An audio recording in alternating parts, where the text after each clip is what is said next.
Thank you very much for your excellent presentation. We have some questions coming from the audience. As perguntas por escrito, pode fazer ainda. Começando uma pergunta para o professor Maurício Barreto. Estudos apontam que a escolaridade materna é um fator importante no desenvolvimento infantil. A pergunta foi feita pela Ana Mahani, da Faculdade de Medicina da USP.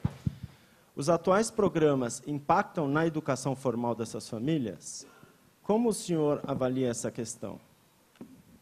Não, eu concordo. Quer dizer, há bastante evidência no mundo de que a educação materna é um fator importante. Quer dizer, eu falei aqui da questão do empoderamento materno, né, que é todo esse conceito que inclui a educação, né? E claro que uma pessoa mais educada, hipoteticamente, tem mais controle da vida, mais informação, mais uma série de vantagens, né, que transfere para a saúde infantil. E a gente olha os dados brasileiros, há um aumento grande da escolaridade, né? Um dos fatores também de mudança na sociedade e em outra sociedade, na América Latina em geral, quer dizer, a escolaridade está aumentando rapidamente, né? Eu acredito que em algum tempo grande parte ou quase toda a nossa população vai ser escolarizada, né? E agora esses programas que eu avaliei ele não tem impacto na escolaridade materna, né? Existem programas, outros, que têm direto impacto sobre a escolaridade, a educação e tal, e possivelmente tem impacto sobre a saúde infantil. Quer dizer, o que fica claro aqui, nessa pergunta, é o que nós avaliamos.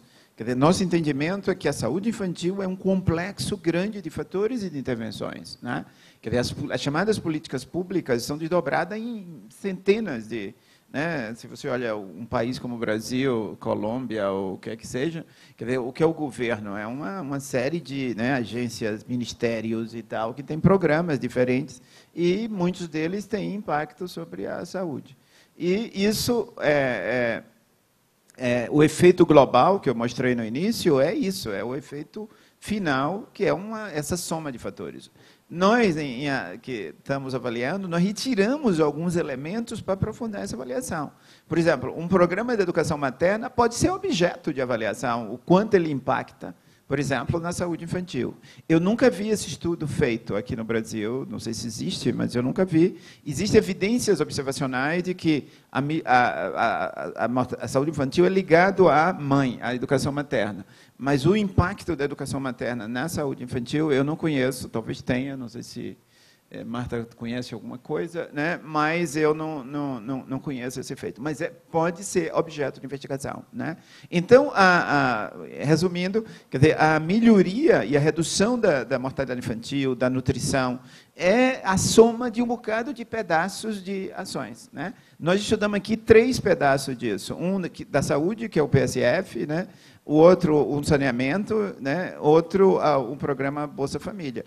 Mas existe, né? Eles não explicam toda a redução, né? Mas eles foram programas importantes para contribuir para essa redução, né? Então, evidentemente, quem fez a pergunta, eu não sei quem é, mas é um objeto de investigação. Eu acho que, se quiser investigar o quanto as políticas educacionais brasileiras, né, estão contribuindo, e principalmente as mudanças na escolaridade das mulheres, e principalmente das mães, né, estão contribuindo para a saúde infantil. Isso é um tema que vem da história, né, já tem décadas que o pessoal que trabalha no campo materno-infantil vem mostrando isso, quer dizer, a importância de você ter mães, né, educadas, formadas, né, empoderadas, para poder transferir isso para a criança e, com isso, ajudar no desenvolvimento pleno da criança. Obrigado. Temos algumas perguntas para a Marta.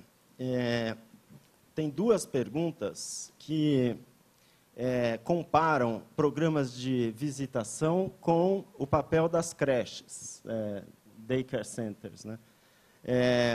Por exemplo, o mesmo investimento da Denise, o mesmo investimento sendo feito nas creches, não poderia multiplicar os efeitos positivos?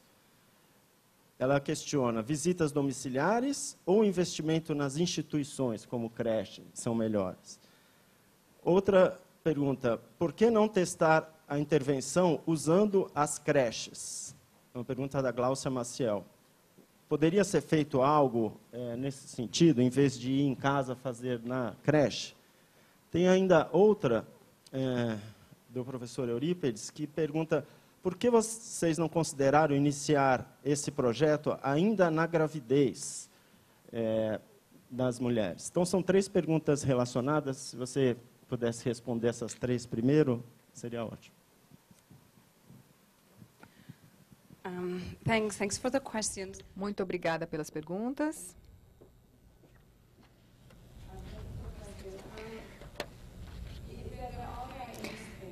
São perguntas muito interessantes e farei o possível para respondê-las. São respostas difíceis. Por que as visitas domiciliares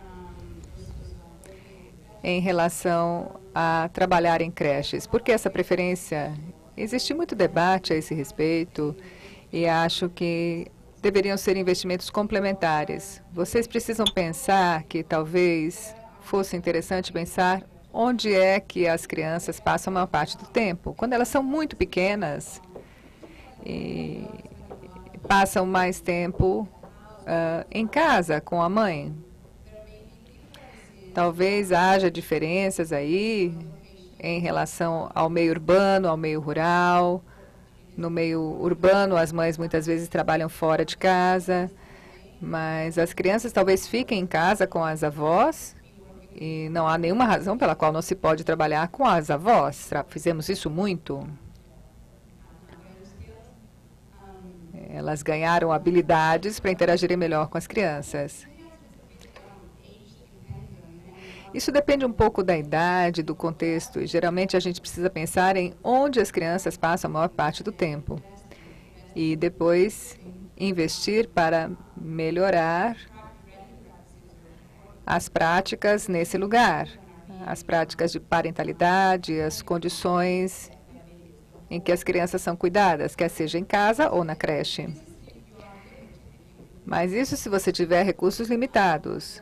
Caso contrário, se pode trabalhar assim tanto nas casas quanto nas creches, que seria o ideal. Temos do trabalho que se faz nas creches, conheço o caso da Colômbia melhor do que outros.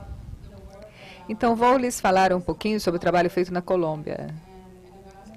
Existem os lares comunitários na Colômbia e, basicamente, são creches. Então, quando as mães vão trabalhar, essas crianças são levadas para essa mãe comunitária, dentro da casa dessa mãe comunitária, e ela cuida dessas crianças e as alimenta.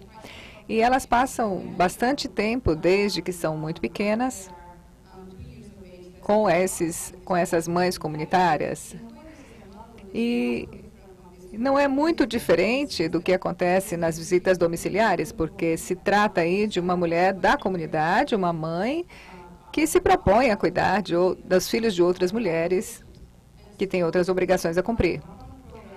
E existe um governo patrocinado pelo governo, mas essas mães comunitárias, muitas vezes, não têm capacitação suficiente. Elas recebem algumas diretrizes por parte do governo, mas não têm a capacitação necessária. Então, nós temos trabalhado com elas para melhorar as atividades que elas fazem com as crianças, para elas terem um currículo, ideias sobre o que elas podem fazer com as crianças enquanto elas ali estão, para promover o desenvolvimento das crianças sob seus cuidados.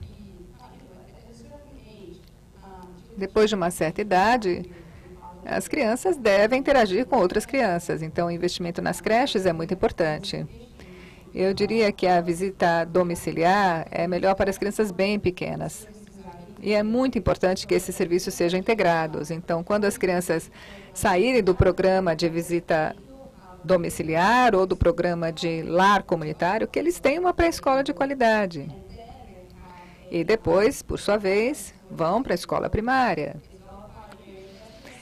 Então, é preciso investir nos primeiros anos, mas esses programas precisam existir em todo o percurso educacional. E por que nós não começamos na gestação? Tivemos que tomar diversas decisões e fazer escolhas para podermos avaliar o programa. Não podíamos intervir por mais de 18 meses. Nós tínhamos como proposta original 24 meses, mas tivemos que reduzir isso para 18. E queríamos mensurar as crianças numa idade em que tudo isso podia ser mensurado de maneira muito fácil. Não queríamos começar com bebezinhos, com crianças muito pequenas, porque teríamos que esperar um pouco mais para poder medir a cognição e a linguagem de maneira mais confiável. E o currículo jamaicano começa aos 6 meses e não ao nascimento. Então, nós teríamos que desenvolver uma nova intervenção e não tínhamos como fazê-lo. Mas eu encorajaria vocês, sim, a pensarem num começo bem precoce.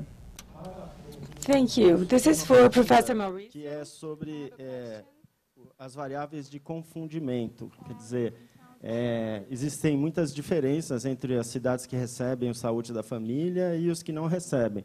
Só brevemente, quais foram as variáveis incluídas para controlar essas diferenças?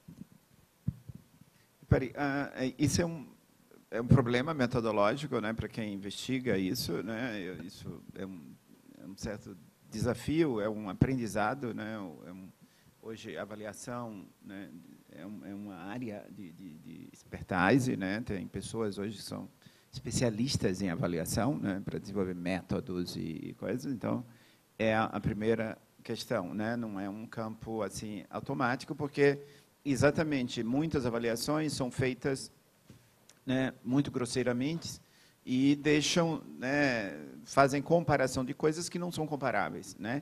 A grande questão em avaliação é você comparar coisas, né? No caso, ela usou o método randomizado. O que é a randomização? É tentar que os dois grupos sejam comparáveis, né? Você faz alguma estratégia para... Mas o mundo real, nas avaliações no mundo real, você não tem isso. Então, você tem que fazer as comparações, né, tornar a comparação, né, de coisas incomparáveis, né, que é a princípio incomparável, que é exatamente as variáveis de confusão, as variáveis de... né? Então, quem quiser ler os métodos e as referências e tal, está no artigo original, né? Mas o que eu tento resumiria é o seguinte, quer dizer, hoje... Quer dizer, nós produzimos uma série de informações censitárias e outros, né, dados que possibilitam você extrair uma série de informações, né, sobre esses municípios, né, no sentido de corrigir, né, as diferenças entre eles. Então, as variáveis de confusão são várias, né, de ordem demográfica, socioeconômica, social, econômica e tal, né? E os modelos também, né? Outra coisa é os modelos. Os estatísticos e econometristas têm desenvolvido modelos extremamente complexos, né, e abstratos que eles permitem, o próprio modelo ajuda nesse processo, né? Então, não é qualquer tipo de modelo que serve para todo tipo de análise, né? Então, há modelos específicos para determinados tipos de análises, né, que ajudam o próprio modelo trabalha positivamente em ajudar a corrigir certas variabilidades. Então, você junta os confundidores com as opções de modelos analíticos, né? Isso parece complicado para muita gente que não está acostumado, mas é assim. É lógico que são campos de debate acadêmico, né? Toda vez que você faz uma avaliação seriamente, você tem que refletir muito, pensar muito, discutir com pessoas, né, outros campos, outras especialidades, né? Eu sou epidemiologista, por exemplo, e esses modelos me fez aproximar muito de econometristas, né, que tem tradição também de avaliação e que tem desenvolvido modelos para trabalhar com isso. Bem, enfim, é um aprendizado, mas esse modelo, supostamente, né, é o que mais avançado existe, né, o que nós usamos para corrigir esses fatores, né? E quando você publica um artigo, ele é revisto por várias pessoas, né? Para vocês terem uma ideia, o último artigo que eu apresentei no Bolsa Família foi revisto por 7 revisores, né?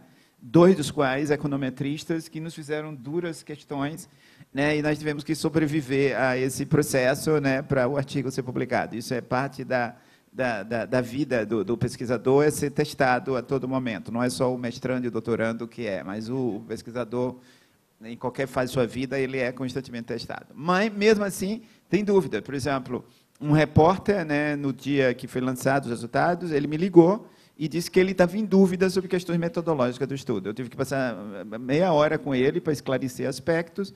No final, ele publicou no jornal dele uma notícia sobre o estudo, né? Mas ele tinha dúvidas metodológicas. Então, isso são, né, continua, né, tendo, porque o entendimento desses métodos às vezes não é comum entre as várias disciplinas, mas não há dúvida de que a ciência da avaliação tem se ampliado muito, né, o que tem permitido que coisas desse tipo possam ser feitas, né, e hoje tenha muito mais confiabilidade de que a comparação de coisas heterogêneas possam ser efetivamente corrigidas, né? Mas, como toda, não é a palavra de Deus, é um método científico, né, que a gente está sempre esperando que ele, inclusive, melhore, né? Nos próximos anos, esses métodos vão evoluindo e melhorando, mas o que tem disponível hoje permite que façam, quer dizer, que o avaliador, né, trabalhe com instrumentos e tenha garantia de que seus resultados são razoavelmente sólidos, né, e de acordo com as hipóteses que você elaborou.